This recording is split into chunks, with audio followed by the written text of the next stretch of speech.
M'dzina la Atate ndi la Mwana ndi la Mzimu Oyera. Amen. Ndikulandireni pano pa Tiyankhuleni Ambuye. Lero lachiwiri pa 6 December 2022 lomwe ndi lachiwiri la mulungu wachiwiri munyengo ya Adventi.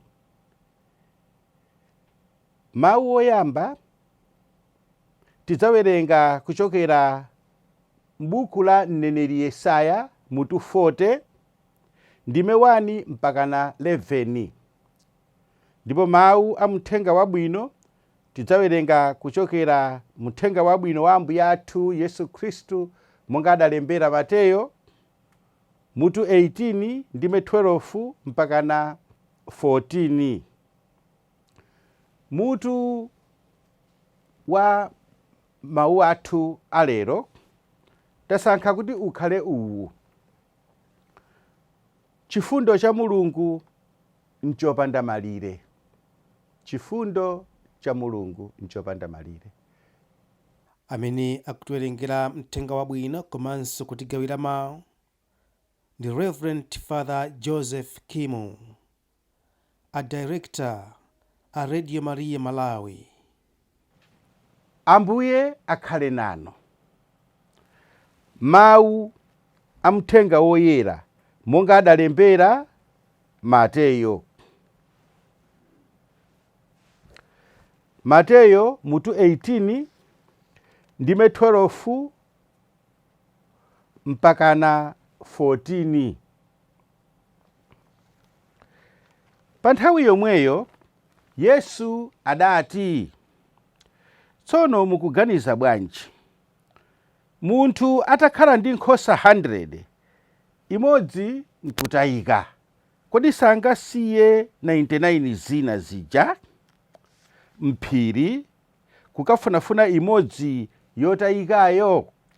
Ndithu ndikunenetsa kuti atayipeza, chimwemwe chake chokondwerera imeneyo chimapambana chokondwerera zina zija zimene sizidatayike.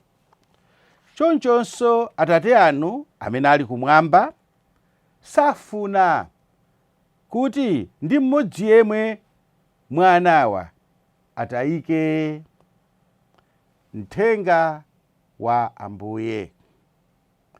Ulemu kwa inu Ambuye Yesu Khristu. Abale ndi alongo okondedwa, tikupitiriza ulendo wathu munyengo ya Adventi. Ndipo mawu oyamba amene tawerenga ochokera m'buku la mneneri Yesaya. Tamva za pempho limene mneneri akuwapempha ana a Israele kuti akhale okonzeka. Ndipo kukonzeka kumeneku akukulengeza mu zithunzithunzi monga akukondera Yesaya. Akhale okonzeka kulandira mpulumutsi. Akhale okonzeka kulandira mfumu.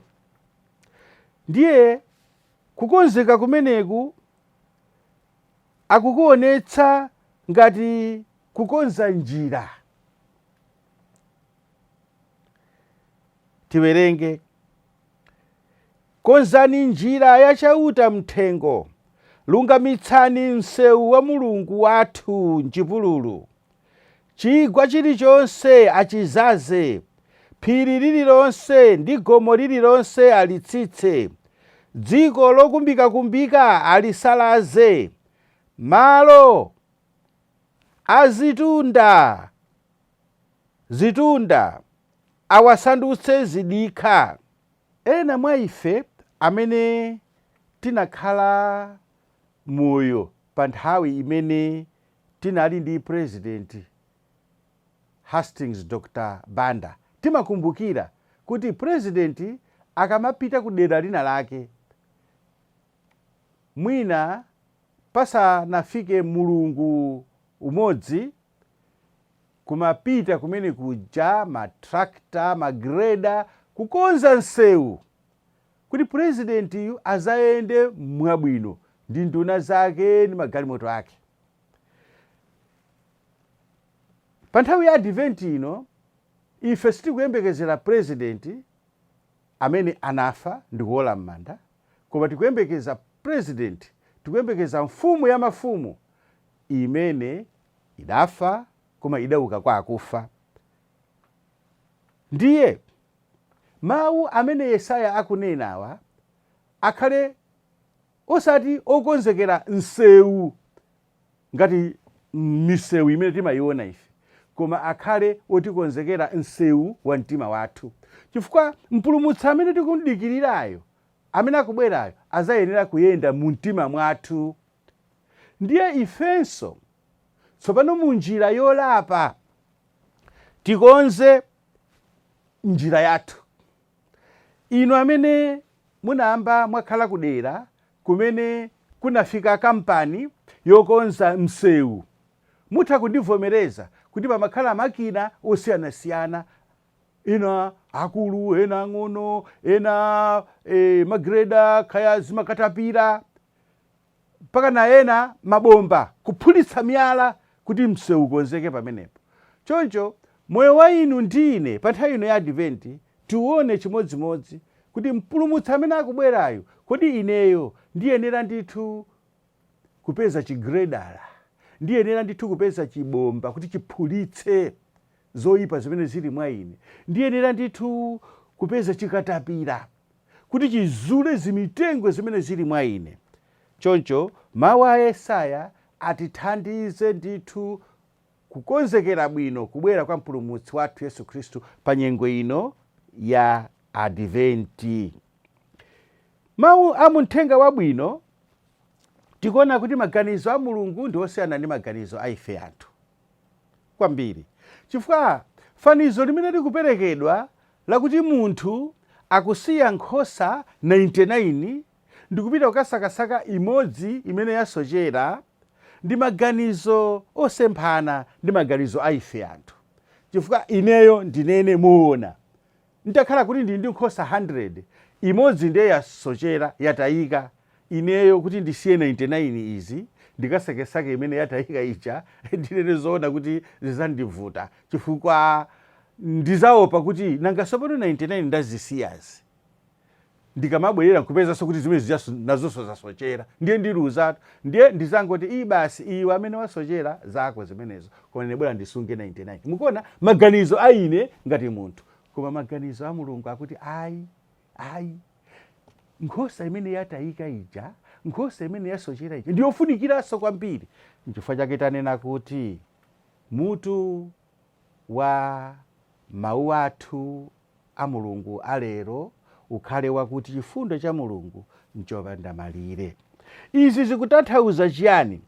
Zikutanthauza kuti Mulungu safuna kuti ineyo ndikatayike, safuna kuti inu mukatayike, safuna kuti ine ndikatayike.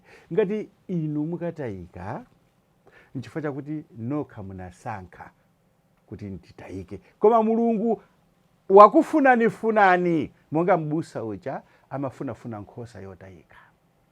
Ndipo apa tikumbukirenso mawu mu Genesis pamene Adamu ndi Eva adachimwa, atapita kukabisala, Mulungu anasakasaka. Mulungu amatisakasaka nthawi zonse pamene ifeyo tasochera, koma tili ndi ufulu satikakamiza kukana chipulumutso chakecho kapena kuvomereza. Choncho ngati inu mukatayika, sikuti Mulungu anakulengani kuti mukakhale nkhuni za ku Jehena. Ngati ineyo ndikatayika, sikuti ine Mulungu anandilenga kuti ndikakhale nkhuni za ku Jehena. Ayi, Mulungu anatilenga ndi ufulu, ndipo Mulungu amafuna kuti tonse tikapulumuke.